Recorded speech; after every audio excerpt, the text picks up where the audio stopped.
오늘 주실 하나님 말씀은 누가복음 17장 7절 19절입니다. 한 절씩 교독하시고 마지막 절은 묵독하겠습니다. 너희 중 누구에게 밭을 갈거나 양을 치거나 하는 종이 있어 밭에서 돌아오면 그더러 곧 와 앉아서 먹으라 말할 자가 있느냐? 도리어 그더러 내 먹을 것을 준비하고 띠를 띠고 내가 먹고 마시는 동안에 수종 들고 너는 그 후에 먹고 마시라 하지 않겠느냐. 명한 대로 하였다고 종에게 감사하겠느냐? 이와 같이 너희도 명령받은 것을 다 행한 후에 이르기를 우리는 무익한 종이라 우리가 하여야 할 일을 하는 것뿐이라 할지니라. 예수께서 예루살렘으로 가실 때에 사마리아와 갈릴리 사이로 지나가시다가 한 마을에 들어가시니 나병한 자 10명이 예수를 만나 멀리 서서 소리를 높여 이르되 예수 선생님이여 우리를 불쌍히 여기소서 하거늘 보시고 이르시되 가서 제사장들에게 너희 몸을 보이라 하셨더니 그들이 가다가 깨끗함을 받은지라. 그 중에 한 사람이 자기가 나은 것을 보고 큰 소리로 하나님께 영광을 돌리며 돌아와 예수의 발 아래 엎드려 감사하니 그는 사마리아 사람이라. 예수께서 대답하여 이르시되 10사람이 다 깨끗함을 받지 아니하였느냐? 그 9은 어디 있느냐? 이 이방인 외에는 하나님께 영광을 돌리러 돌아온 자가 없네 하시고 함께 읽겠습니다. 그에게 이르시되 일어나 가라 내 믿음이 너를 구원하였느니라 하시더라. 아멘. 기도하겠습니다. 성도 여러분, 한 주간도 평안하셨는지요? 오늘은 누가복음 17장 무익한 종과 한 사마리아인이란 제목으로 하나님 주시는 말씀의 은혜를 나누고자 합니다. 지난해 교회 장로님께서 누가복음 17장 10절에 무익한 종에 대해서 질문하셨습니다. 당신께서 아무리 본문을 읽고 전후 맥락을 살피고 생각해 보았지만 무익한이란 표현이 이해도 안 되고 이상하다라고 하셨습니다. 아무짝에 쓸모없는 무익한 종이 주인에게 무슨 의미가 있겠냐라는 것입니다. 종은 쓸모가 있어야 종이기에 쓸모가 없으면 종으로서 더 이상 의미도 가치도 없다고 하셨습니다. 그러므로 우리는 무익한 종입니다 라는 표현 자체가 어불성설이라고 하시며 무익한이란 번역이 정말 바른 것인지 질문하셨습니다. 일상에서 신앙인들은 무익한 종이라는 표현을 잘 합니다.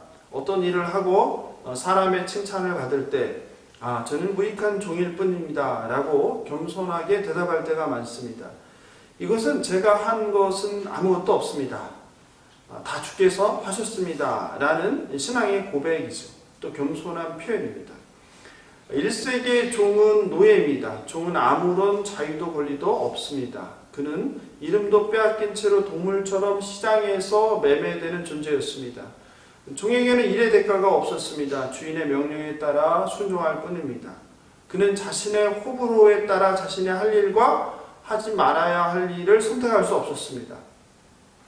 누가복음 17장 7절 9절에서 예수님께서 질문하십니다. 너희 중 누구에게 밭을 갈거나 양을 치거나 하는 종이 있어 밭에서 돌아오면 그더러 곧 와 앉아서 먹으라 말할 자가 있느냐?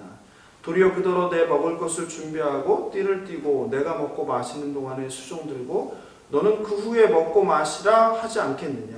명한 대로 하였다고 종에게 감사하겠느냐? 이렇게 질문하시죠. 종은 하루 종일 밭에서 땀을 흘리고 가축을 돌봅니다. 그리고 해가 지면 돌아와 쉬지도 못하고 또 주인에게 먼저 밥을 차려 드려야 합니다. 그리고 주인이 식사를 하는 동안 곁에서 수종을 들어야 합니다. 종은 그 일이 다 끝나고 나서야 이제 좀 쉬고 또 먹고 마실 수 있습니다. 또한 주인은 종이 해야 할 일을 성실하게 했다고 종에게 종아 내가 시킨 일을 이렇게 해주니 참 고맙구나 라고 말하지도 않습니다. 주인이 시키는 일을 하는 것이 종의 임무이며 당연한 일이기 때문이라고 성경은 말하고 있습니다. 여기서 바로 처음에 문제 제기한 무익한으로 번역한 이 헬라어 아크레이오스라는 단어예요. 근데 여기서 아라는 것은 부정접두어이고요. 크레이오스가 유익한이라는 뜻입니다. 그래서 유익한이라는 말에 부정접두어가 붙었으니까 유익하지 않은, 그래서 우리 성경이 아마 무익한으로 번역한 것 같습니다. 영어 성경 킹 제임스 버전으로 보면 unprofitable이라고 번역하고 있어요. 그러니까 프로핏이 없는 이죠. 그러니까 수익을 내지 못하는, 유익이 되지 않는 이런 뜻입니다. NIV 영어 성경은 unworthy라고 번역하고 있습니다. worthy가 가치가 있으니까 가치가 없는, 무가치아니라는 의미가 되겠죠. 이렇게 주인을 위해 종이 최선을 다해 성실히 섬겼는데 장로님 질문처럼 우리는 무익한 종이라고 대답하는 것은 어떤 면에서 문맥에 맞지 않을 수 있습니다. 그런데 구약 성경을 헬라어로 번역한 70인역이라고 있죠. 거기에 보면 사무엘 하 6장 22절인데요. 이렇게 나옵니다. 내가 이보다 더 낮아져서 스스로 천하게 보일지라도. 근데 여기서 바로 그 낮은, 겸손한, 비천한을 뜻하는 히브리어 샤팔이라고 하는데요. 이 샤팔을 70인역에서는 바로 헬라어 아크레이오스, 오늘 무익한이랑 똑같은 단어로 번역을 했습니다. 즉 아크레이오스는 무익한이란 뜻 말고도 무슨 뜻이 있는 거예요? 낮은, 천한, 굴욕적인이라는 뜻을 가지고 있습니다. 그러므로 누가복음 17장 10절에 우리말 무익한으로 번역한 아크레이오스는 무익한보다는 문맥상으로 볼 때 천한, 보잘것없는, 비천한으로 번역하는 것이 좋다고 저는 개인적으로 생각합니다.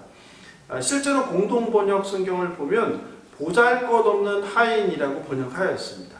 그리고 신학자 예레미야스도 그의 책에서 아크레이오스를 하찮은, 불쌍한으로 해석하는 게 좋겠다고 말하고 있습니다. 여러분은 어떻게 생각하시나요? 무익한 종과 보잘것없는 하찮은 종과 어떤 번역이 문맥상으로 더 정확하다고 느껴지시나요? 저는 개인적으로 무익한보다 보잘것없는 종이 더 번역이 문맥에 자연스럽다고 생각합니다. 제가 성경 본문을 개인 사역으로 해보겠습니다. 한번 들어보시기 바랍니다.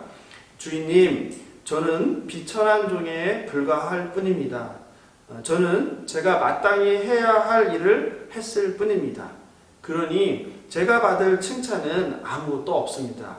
그저 저는 주인님께서 저를 써주시는 것만으로 감사할 뿐입니다. 저와 여러분은 본래 제 종노릇하던 사망으로 가던 자들이었습니다. 그런데 예수님께서 십자가 대속으로 비싼 값을 지불하시고 구속하심으로 이제 하나님의 종, 예수님의 종이 되었습니다. 이것은 저와 여러분이 유익해서가 아니라, 그리고 저와 여러분은 구원받을 자격도 없습니다. 우리는 그냥 보잘것없는 존재입니다.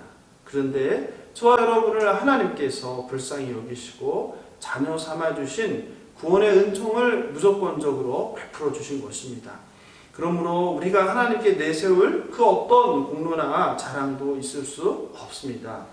사탄의 종일 때는 저와 여러분이 인생의 주인이 되어 나의 꿈, 나의 목표, 그리고 나의 성공을 위해서 살았습니다.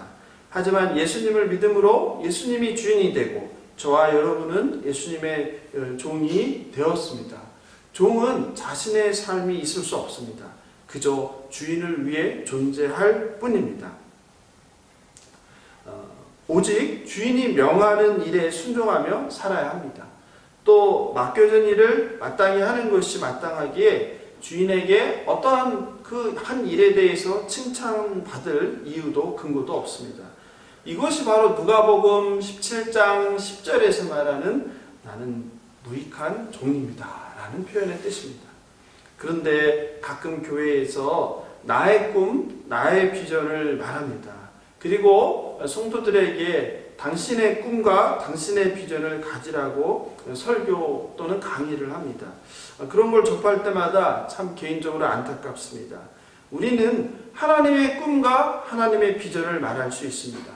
또 하나님께서 하나님 나라를 위해서 종인 저와 여러분에게 이런 일 저런 일을 하라고 사명과 비전을 주셨다고 말할 수 있을 것입니다.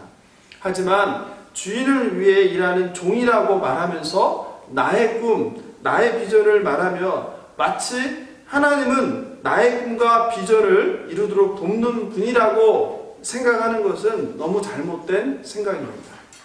바울도 자신을 그리스도 예수의 종 바울로 소개합니다. 베드로도 예수 그리스도의 종이요 사도인 베드로라고 소개합니다.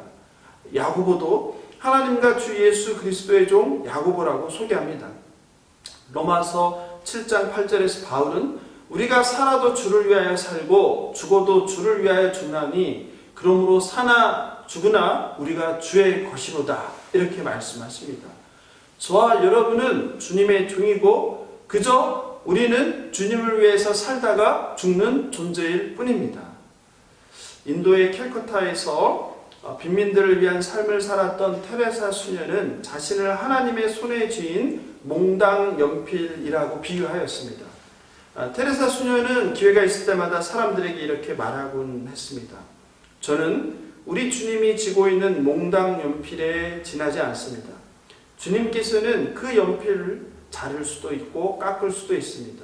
언제 어디서든 무언가 쓰고 싶으면 쓰고 그리고 싶으면 그리실 것입니다. 멋진 그림을 보거나 감동적인 글을 읽을 때 우리는 미술 도구나 연필을 칭찬하지 않고 그것을 사용해서 작품을 만든 사람에 대해서 감탄하고 칭찬합니다. 어떻습니까? 그렇습니다. 저와 여러분은 바로 그 하나님의 손에 쥐인 몽당 연필입니다. 멋진 그림이 탄생했다고 해서 몽당 연필을 칭찬하는 사람은 세상에 없습니다. 그러니 저와 여러분이 몽당 연필로서 칭찬받을 이유는 없습니다. 오직 찬양과 영광을 받을 이는 그 그림을 그리신 화가입니다. 바로 오직 예수 그리스도 하나님 아버지라는 것을 기억하시기 바랍니다. 가끔 교회에서 섬기다 보면 화가 나고 수치와 모욕을 느낄 때가 있습니다. 대개 이런 경우 좀 한 걸음 물러서서 마음을 감찰해 보면 내가 주인이라고 생각할 때인 경우가 많습니다. 사실 내가 종이라는 것을 명심하면 화날 일도 또 수치와 모욕을 느낄 일도 별로 없습니다. 성도 여러분, 혹시 하나님께 바리새인처럼 제가 이것도 하고 저것도 했습니다 하고 따져 물으신 경우는 없으셨는지요? 그러지 마시기 바랍니다. 나의 섬김과 헌신을 남들이 몰라준다고 섭섭해하거나 또 은근히 알리려고 애쓰지도 마시기 바랍니다. 종은 그저 주인을 위해 시키신 일을 행하는 존재입니다. 그것은 결코 자랑할 일도 칭찬받을 일도 아니고 더더욱 사례를 받을 일은 아닙니다. 성도 여러분 어떻습니까? 나는 비청한 종입니다. 무익한 종입니다. 입술로는 고백하지만 실상 마음속으로는 나는 일에 2번씩 금식하고 또 소득의 11조를 드렸고 불쌍한 사람을 섬겼고 그래도 내가 물론 나도 죄인이지만 저 사람보다는 좀 나아. 내가 좀 더 선해. 내가 좀 더 위로하. 이렇게 상대적인 우위를 내세우고 있지는 않으신지요? 제가 신대원 다닐 때 일입니다. 형편이 너무 어려워 학업을 중단할 위기에 처한 동기가 있었습니다. 그래서 제가 앞장서서 학비 모금 운동을 하게 되었습니다. 물론 대부분의 신대원생들이 가난하니 그나마 도움 줄 형편이 되는 분들에게만 조심스레 십시일반 돕자고 하였습니다. 그 중에 형편이 어려운 그 학생과 가장 친해 보이는 전도사님이 있었습니다. 그래서 그분께 도움을 요청했는데 그분이 뜻밖에도 거절하는 것은 물론이고 그 돕는 일을 제게 하지 말라고 하였습니다. 돕지 않겠다고 해서 놀랬고 돕는 일까지 하지 말라고 해서 놀람을 넘어 충격을 받았습니다. 이유인즉 자꾸 도우면 습관이 되어서 자립성이 안 생긴다는 것이었습니다. 또 본인도 신학교 때 그 전도사를 도와준 적이 있는데 고마워할 줄 모른다는 것이었습니다. 물론 그 이유가 전부는 아니겠지만 돕지 말라는 이유 중에 일부는 도움을 받은 전도사가 고마워하지 않았다고 생각하여 그 전도사의 섭섭한 마음도 있었던 듯합니다. 여러분도 아마 누군가를 돕다가 섬기다가 이런 비슷한 경험들을 한두 번은 했을 것입니다. 누군가를 도왔는데 상대방으로부터 고맙다는 말을 듣지 못했을 때 또는 말은 아니어도 태도나 표정으로라도 그런 느낌을 받지 못할 때 순간 시험이 들게 됩니다. 우리가 주님을 섬기듯 사람과 세상을 섬김은 칭찬을 받기 위함이 결코 아님을 우리는 늘 명심해야 합니다. 저와 여러분이 자격이 있어서 하나님의 자녀가 되는 구원의 은총을 선물 받은 것이 아니듯 말입니다. 예수님께서는 우리가 지난번에 살펴본 14장에서 13절, 14절에서 오히려 보답을 할 수 없는 사람을 섬기라고 말씀하셨습니다. 섬김의 원리죠. 잔치를 베풀려거든 차라리 가난한 자들과 몸 불편한 자들과 저는 자들과 맹인들을 청하라. 그리하면 그들이 갚을 것이 없으므로 내게 복이 되리니 이는 의인들의 부활 시에 네가 갚음을 받겠음이라 하시더라. 무익한 종의 비유는 하나님 나라의 요구들을 행한 것이 우리가 해야 할 마땅한 의무이기 때문에 하나님께 우리의 권리를 주장할 수 없다는 것을 말하고 있습니다. 종이 열심히 일한다고 해서 특별히 주인에게 은혜를 베풀어 준 것이 아닙니다. 주인을 위하여 일하고 섬기는 것이 종의 마땅한 역할이기 때문에 주인이 특별히 종에게 감사해야 할 이유가 없듯이 하나님과 우리의 관계도 동일합니다. 하나님이 우리를 위해 존재하는 것이 아니라 우리가 하나님을 위해서 존재합니다. 종은 당연한 의무를 행할 뿐입니다. 바꿔 말하면 섬김과 헌신이 구원의 조건이 아니라는 뜻입니다. 믿음의 헌신은 결코 큰 감사와 큰 보상을 기대하지 않습니다. 저와 여러분은 예수님께서 핏값으로 사신 종입니다. 우리가 아무리 선한 일을 하여도 그것은 하나님 앞에 공로가 될 수 없습니다. 저와 여러분이 생을 마치고 하나님 앞에 섰을 때 하나님, 저는 그저 둘로스 아크레이오스입니다. 비천한 종입니다. 보잘것없는 종입니다. 이런 제게 주님과 하나님 나라를 섬길 기회를 주셔서 감사합니다. 저는 세상에서 하나님께서 맡겨주신 일을 이제 다 마쳤습니다. 이렇게 고백할 수 있게 되길, 또 그런 삶을 살게 되길 예수님의 이름으로 축복합니다. 무익한 종의 이야기에 뒤이어서 바로 나병 환자 10명이 치유받은 사건이 등장합니다. 보통은 앞사건과 뒷사건을 분리해서 얘기하는데 오늘은 제가 이 두 가지 이야기를 같이 얘기하고 있어요. 두 가지의 이제 캐치워드라고 하죠. 공통된 주제가 바로 감사라는 것이기 때문입니다. 이 사건은 누가복음에만 등장하는 독특한 사건이에요. 배경은 11절에서 예수께서 예루살렘으로 가실 때 사마리아와 갈릴리 사이로 지나가시다가 라며 예루살렘을 향해 사마리아 부근을 지나가고 있음을 암시하죠. 마을에 들어서자 나병 환자 10명이 불쌍히 여겨달라고 소리칩니다. 나병 환자들은 사람들과 떨어져서 거리를 두어야 한다는 율법의 규정을 잘 알고 있었기에 예수님께 다가오지 못하고 그저 멀리서 소리만 지르고 있습니다. 12, 13절이죠. 한 마을에 들어가시니 나병 환자 10명이 예수를 만나 멀리 서서 소리를 높여 이르되 예수 선생님이여 우리를 불쌍히 여기소서 하거늘. 레위기 13장 46절에서 병 있는 날 동안은 늘 부정한 것이라 그가 부정한 즉 혼자 살되 진영 밖에서 살지니라. 나병 환자들은 부정한 자로서 가족과 이웃들과 떨어져 지내야 했습니다. 유대인들은 나병을 하나님께서 어떤 구체적인 죄에 대한 징벌로 가하시는 병으로서 다른 어떤 질병보다도 하나님의 진노의 표시로 생각했습니다. 그런데 예수님은 누가복음 10장에 선한 사마리아인이 강도 만나 쓰러져 거반 죽은 자에게 다가가서 살피고 도왔듯이 예수님도 그들에게 다가갑니다. 14절이죠. 보시고 이르시되 가서 제사장들에게 너희 몸을 보이라 하셨더니 그들이 가다가 깨끗함을 받은지라. 10명의 나병 환자들을 치료하는 예수님의 치료 행위는 그들의 중병과는 대조적으로 너무 간단하여 오히려 이상하게 여겨질 정도입니다. 사실 어떤 치료 행위도 없이 단지 가서 제사장들에게 너희 몸을 보이라고 말씀할 뿐입니다. 그런데 그 말씀에 순종하여 가던 그들이 놀랍게도 깨끗하게 치유함을 받았습니다. 제사장들에게 가는 것은 그들이 더 이상 병에 걸려 있지 않으면 따라서 정상적인 생활로 복귀할 수 있다는 것을 제사장들에게 보여주는 것을 뜻했습니다. 그런데 제사장에게 가다가 치유함을 받은 10명 중에 한 명이 돌아서서 예수님 발 아래 엎드립니다. 16절이죠. 예수의 발 아래 엎드려 감사하니 그는 사마리아 사람이라.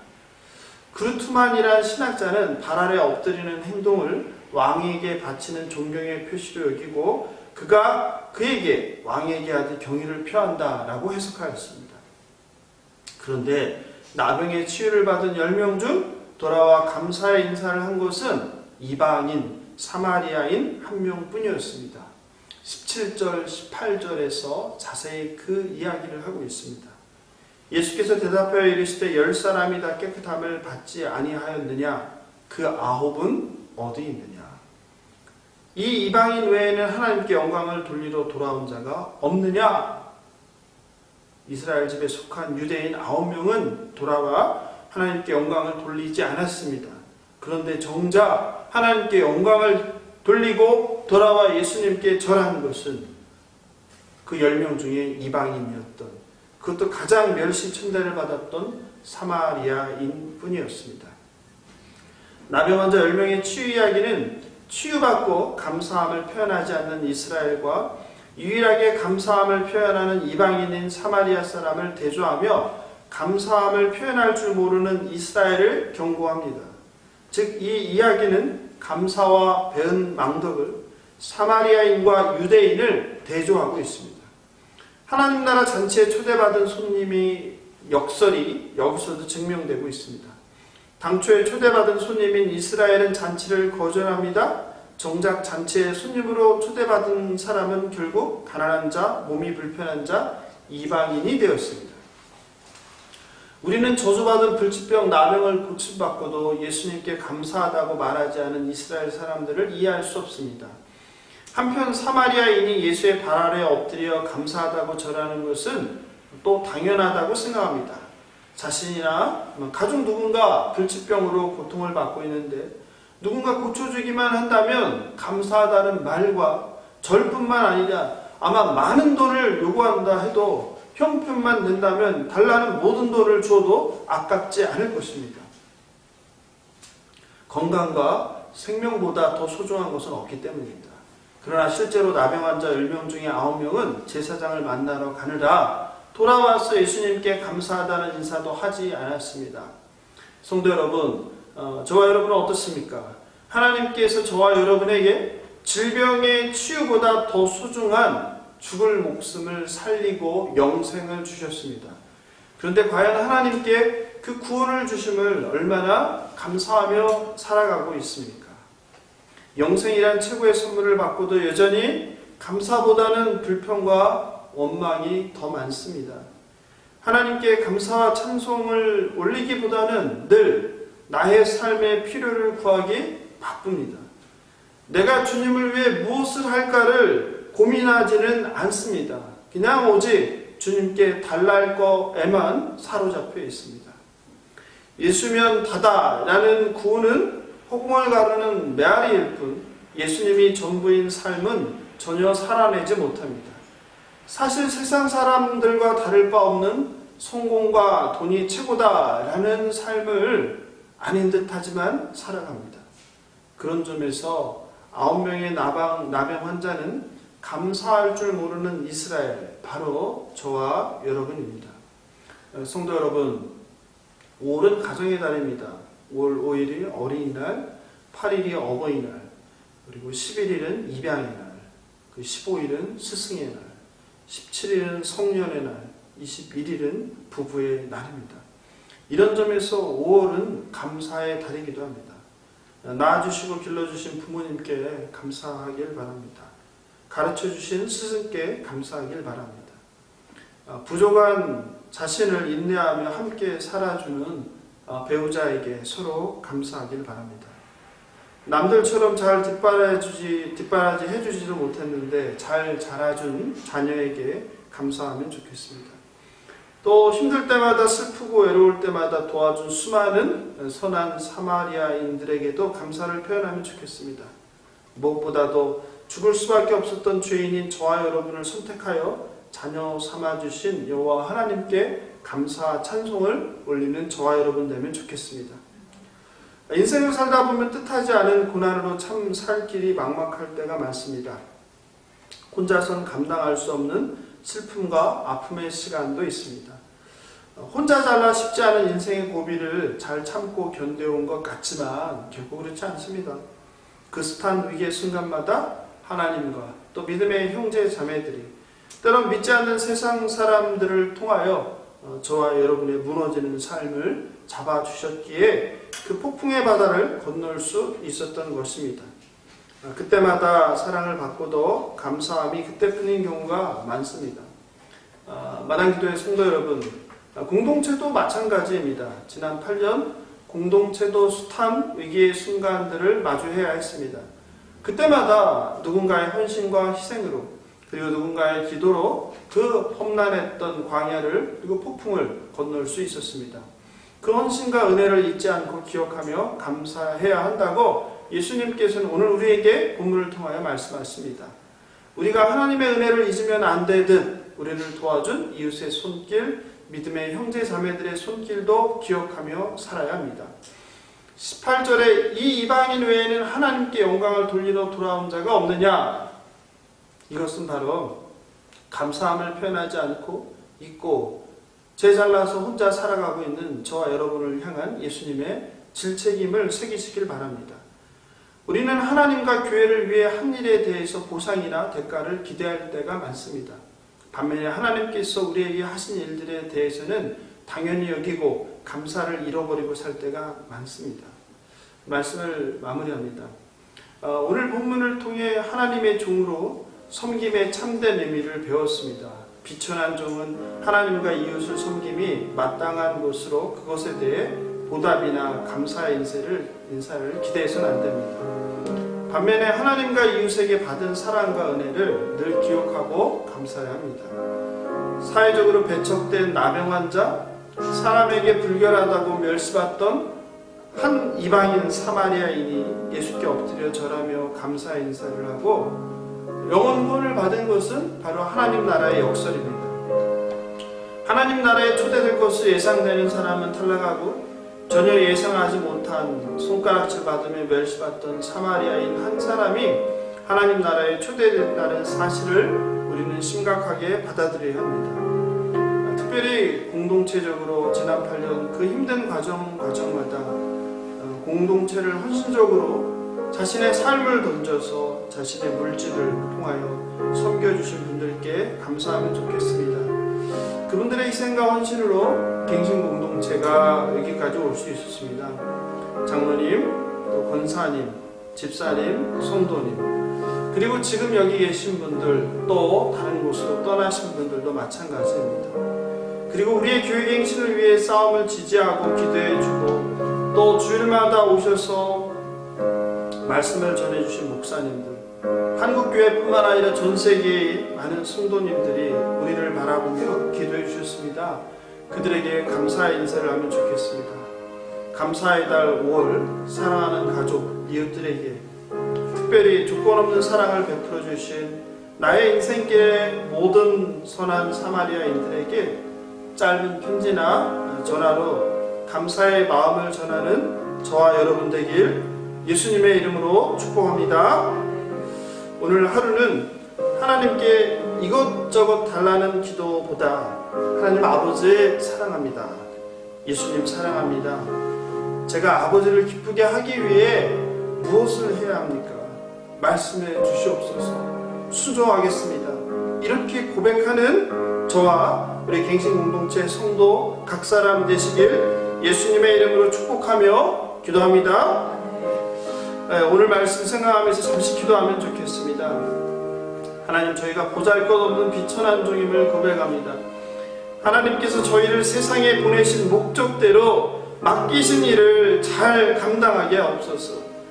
하나님께서 자격 없는 죄인을 자녀 삼아 주시고 구원의 은총을 주심을 감사합니다.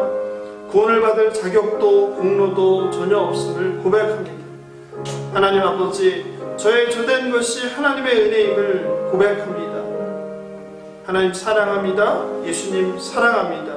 기도하겠습니다. 하나님 아버지, 사랑합니다.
없어